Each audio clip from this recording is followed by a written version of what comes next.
تو علامہ صاحب مجھے خمس بھی یعنی فقہ جعفریہ میں خمس بھی ہے، زکوٰۃ کا وہی طریقہ کار ہے سیم، کیونکہ ذرا سی اس میں کنفیوژن کہیں نہ کہیں. جی خمس تو ایسا ہے کہ جو فقہ جعفریہ کے ساتھ مخصوص نہیں ہے، یہ قرآن کا حکم ہے. ٹھیک. سورہ انفال کی سورہ نمبر 8 آیت نمبر 41 کے اندر یہ ارشاد ہوتا ہے، قرآن کا حکم ہے وَاعْلَمُوا أَنَّمَا غَنِمْتُم مِّن شَيْءٍ فَأَنَّ لِلَّهِ خُمُسَهُ وَلِلرَّسُولِ وَلِذِي الْقُرْبَى وَالْيَتَامَى وَالْمَسَاكِينِ وَابْنِ السَّبِيلِ.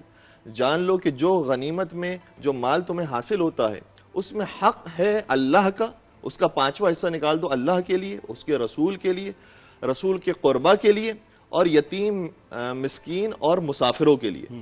تو یہ جو حکم ہے اور یہ جو اصطلاح ہے یہ قرآن کی اصطلاح ہے، اور قرآن نے یہ حکم دیا ہے کہ خمس واجب ہے. تو خمس کی جو عبادت ہے وہ بھی واجب ہے، اور خمس کا مطلب ہوتا ہے مال کا 20%. البتہ اس مال کا 20% جو اسی سال حاصل کیا ہے اور استعمال نہیں ہو سکا، تو جو بچا رہ گیا ہے اس کا 20% نکالنا یہ خمس کہلاتا ہے، یعنی 5واں حصہ. اور پھر زکوٰۃ بھی اس کے ساتھ؟ زکوٰۃ جو ہے وہ الگ چیزوں پر ہے. فقہ جعفریہ کے حساب سے چونکہ قرآن کریم نے اس بات کو بیان نہیں کیا ہے کہ زکوٰۃ کن کن چیزوں پر واجب ہے، قرآن نے جو بیان کیا ہے وہ وجوب زکوٰۃ کو بیان کیا ہے اور مصارف زکوٰۃ کو بیان کیا ہے. اور مزے کی بات یہ ہے کہ جب زکوٰۃ کا حکم دیا ہے تو وہاں پر زکوٰۃ کا لفظ نہیں ہے، وہاں صدقے کا لفظ ہے. خذ من اموالہم صدقہ تطہرہم وتزکیہم بہا، کہ اے رسول آپ ان کے مال سے صدقہ لے لیں. یہاں پر صدقے سے مراد زکوٰۃ ہے. آپ ان کے مال سے زکوٰۃ لے لیں تاکہ آپ ان کو پاک کر دیں اور آپ ان کا تزکیہ نفس کر دیں زکوٰۃ کے ذریعے. جو ابھی جو خمس کی جو بات کی نا اس پہ کہیں یہ نہیں ہے جو آپ نے بھی بیان بھی کیا کہ وہ یتیموں اور مسکینوں کو، لیکن یہ سیدوں کو دیا جاتا ہے. اس کے اندر ہے یہ چیز بھی موجود ہے، اور سادات کو اس لیے دیا جاتا ہے کیونکہ وہاں پر آیا وَلِذِي الْقُرْبَى، اور رسول کے جو قربا ہیں، رسول کے قربا کون ہے؟ سادات ہیں. جو اولاد رسول ہے وہ کون ہے؟ سادات ہیں. تو اس لیے سہم سادات اور سہم امام کو نکالا جاتا ہے، کیونکہ جو اللہ کا حق، رسول کا حق اور اہل بیت کا حق ہے وہ امام کو دیا جاتا ہے، اور جو قربہ کے اندر اولاد رسول جو دیگر اولاد ہے جو امام سے ہٹ کر ہیں وہ آتے ہیں، اس کو سہم سادات کہا جاتا ہے. اور سہم سادات کے اندر پھر یہ شرائط ہے کہ یا وہ یتیم ہو، یا وہ غریب ہو، یا وہ مسافر ہو، تو اس کو سہم سادات دیا جاتا ہے. جی مفتی صاحب یہ تھوڑا پرسنٹیج بھی ذرا بتائیے گا کہ زکوٰۃ کی کتنی پرسنٹیج ہونی چاہیے، پھر یہ کہ جب ہم صدقہ دے رہے ہیں تو اپنے رشتہ داروں میں، جاننے والوں میں، محلے والوں میں سب سے پہلے ہم کس کو دیکھیں دیکھیں اور بتا کے دینا چاہیے یا نہیں؟ ایک بات تو قرآن کریم نے جب بھی صیغے استعمال کیے تو زکوٰۃ، صدقات اور انفاق کے کیے ہیں. اچھا، صدقہ واجبہ جو ہے یہ زکوٰۃ کو کہا جاتا ہے، اور صدقہ نافلہ دیگر چیزوں کو کہا جاتا ہے. قرآن کریم میں بہت سے احکامات ایسے ہیں جس کی تفسیر القرآن بالقرآن، قرآن دوسرے مقام پر خود کرتا ہے، اور دوسرا درجہ تفسیر القرآن بالحدیث، قرآن کی تفسیر حدیث میں رسول اللہ صلی اللہ علیہ وسلم کرتے ہیں. یہ جو وما ینطق عن الہوا ہے کہ آقا اپنی مرضی سے نہیں بولتے، اس سے وحی غیر مطلوب مراد ہے. ایک وہ وحی ہے جس کی تلاوت ہوتی ہے قرآن، ایک وہ وحی ہے جس کی تلاوت نہیں ہوتی آقا کے فرمان. اور قرآن خود کہتا ہے وَمَا آتَاكُمُ الرَّسُولُ فَخُذُوهُ وَمَا نَهَاكُمْ عَنْهُ فَانْتَهُوا، جو تمہیں رسول دے لو اور جس سے تمہیں رسول روکے رک جاؤ. آج کل بعض لوگ خود سے قرآن کی تفسیر اور تشریح کرتے ہیں، اور وہ استدلال کرتے ہیں کہ وَلَقَدْ يَسَّرْنَا الْقُرْآنَ لِلذِّكْرِ فَهَلْ مِن مُدَّكِرٍ، 27واں پارہ سورہ قمر، کہ ہم نے قرآن کو آسان کر دیا ہے نصیحت کے لیے، ہے کوئی نصیحت لینے والا؟ تو وہ خود سے قرآن کی تشریح کرنا شروع کر دیتے ہیں، جیسے آج کل بعض چینلز پہ بھی ہو رہا ہے. تو یہاں قرآن نے کہا کہ ہم نے نصیحت کے لیے آسان کیا، استنباط اور استخراج کے لیے آسان نہیں ہے. کیوں؟ یہاں کیا کنفیوژن ہے؟ دیکھیں اِنَّا أَنزَلْنَا إِلَيْكَ الْكِتَابَ بِالْحَقِّ، اے نبی ہم نے آپ کی طرف کتاب کو نازل تو کر دیا، لِتَحْكُمَ بَيْنَ النَّاسِ بِمَا أَرَاكَ اللَّهُ، آپ لوگوں کے درمیان فیصلے کریں گے. آقا کو اختیار ہے، جو اللہ نے آپ کو دکھلایا، جو آپ نے دیکھا یہ نہیں کہا، جو اللہ نے دکھلایا. وَأَنزَلْنَا إِلَيْكَ الذِّكْرَ لِتُبَيِّنَ لِلنَّاسِ، ہم نے قرآن آپ کی طرف نازل کیا تاکہ آپ بیان کرے لوگوں کو وہ ما نزل الیہم، جو نازل ہو گیا ہے نا اس کی تبیین بھی آقا کریں گے. وَلَعَلَّهُمْ يَتَفَكَّرُونَ. قرآن اور حدیث کے بعد تیسرا درجہ سوچ اور بچار کا آئے گا. تو زکوٰۃ کے بارے میں بھی جیسے اس کی پوری تفصیل حدیث میں آئی ہے جو آپ نے سوال کیا وہ یہ ہے کہ یہ 2.5% ہوتی ہے. یعنی جو بھی آپ کے پاس ایسٹ ہے جس کی ڈیٹیل میں نے شروع میں بتا دی تھی اس سب کی رقم اماؤنٹ کیا بنتی ہے اس میں سے 2.5% آپ کو دینی ہوگی. مویشیوں کی زکوٰۃ پھر الگ ہوتی ہے. 5 اونٹوں سے کم میں نہیں ہوتی اس کے بعد ہوتی ہے. 30 گائیں بھینسوں سے کم میں نہیں ہوتی اس کے بعد ہوتی ہے. 40 بکریوں سے کم میں نہیں ہوتی اس کے بعد میں ہوتی ہے. اور خمس کا جو تصور اہل سنت والجماعت کے ہاں ہے قرآن کی آیت علامہ صاحب نے بالکل 10ویں پارے کی پہلی آیت سورہ انفال کوٹ کی.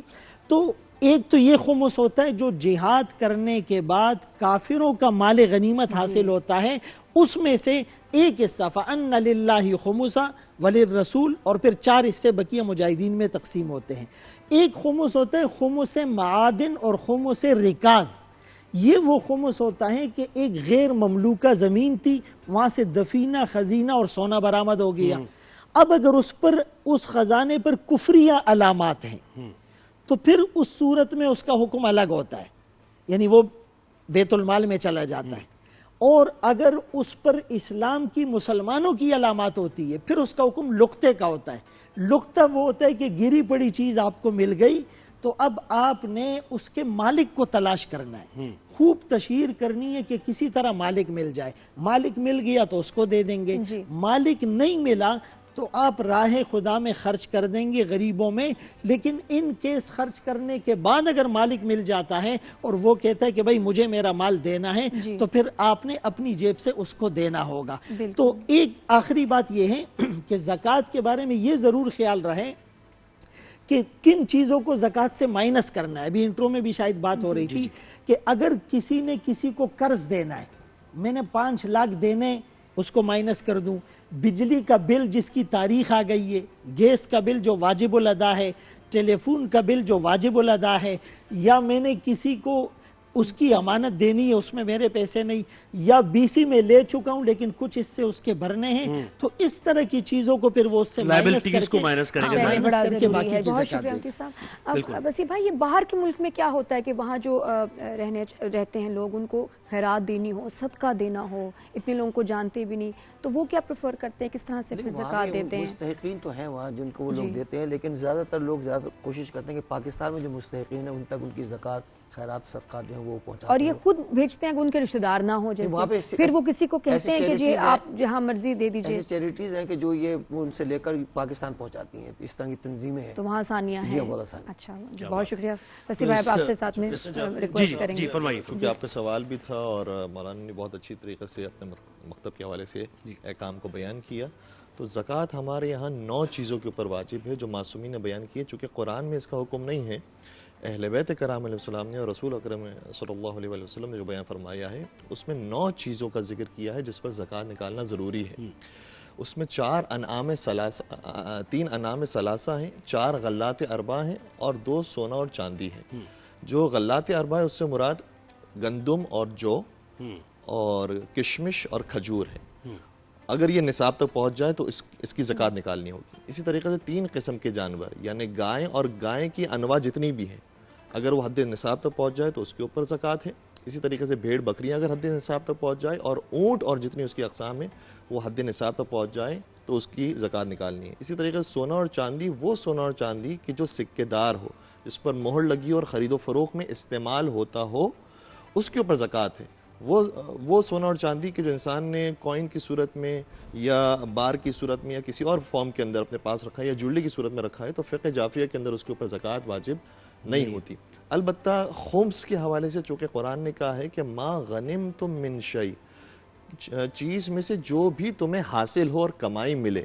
اور ہمیں ایک مرتبہ اتفاق ہوا تھا احمد رضا خان بریلوی صاحب کا قرآن کریم کا ترجمہ پڑھنے کا, تو اتفاق سے انہوں نے بھی اس آیت کے اسی انداز میں ترجمہ کیا کہ جو بھی تمہیں کمائی میں سے حاصل ہو اس کا 5واں حصہ اللہ اور رسول اور ذی القربہ کے سپرد کیا جائے. تو اس سے یہ اندازہ ہوتا ہے کہ یہاں پر غنیمتم کا مطلب کیا ہے. جو بھی مال حاصل ہوگا اس کا 5واں حصہ سہم امام اور سہم سعادات کی صورت میں دینا فقہ ماشاءاللہ، جعفری بہت کے مطابق ضروری ہو. کیا بات ہے. چیز میں سے جو بھی تمہیں حاصل ہو اور کمائی ملے. اور ہمیں ایک مرتبہ اتفاق ہوا تھا احمد رضا خان بریلوی صاحب کا قرآن کریم کا ترجمہ پڑھنے کا, تو اتفاق سے انہوں نے بھی اس آیت کے اسی انداز میں ترجمہ کیا کہ جو بھی تمہیں کمائی میں سے حاصل ہو اس کا 5واں حصہ اللہ اور رسول اور ذی القربہ کے سپرد کیا جائے. تو اس سے یہ اندازہ ہوتا ہے کہ یہاں پر غنیمتم کا مطلب کیا ہے. جو بھی مال حاصل ہوگا اس کا 5واں حصہ سہم امام اور سہم سعادات کی صورت میں دینا فقہ جعفری کے مطابق ضروری ہو. کیا بات ہے. بہترین گفتگو رہی. اور ایک بہترین جو علامہ صاحب نے بات کی وہ یہ تھی کہ نماز جو ہے وہ حقوق اللہ ہے اور زکوٰۃ جو ہے حقوق العباد ہے. تو آپ دیکھیں کہ کتنا اللہ نے ان دونوں چیزوں کے بارے میں تاکید کی ہے, اور تبھی آپ جنت کے دروازے آپ پر کھلیں گے.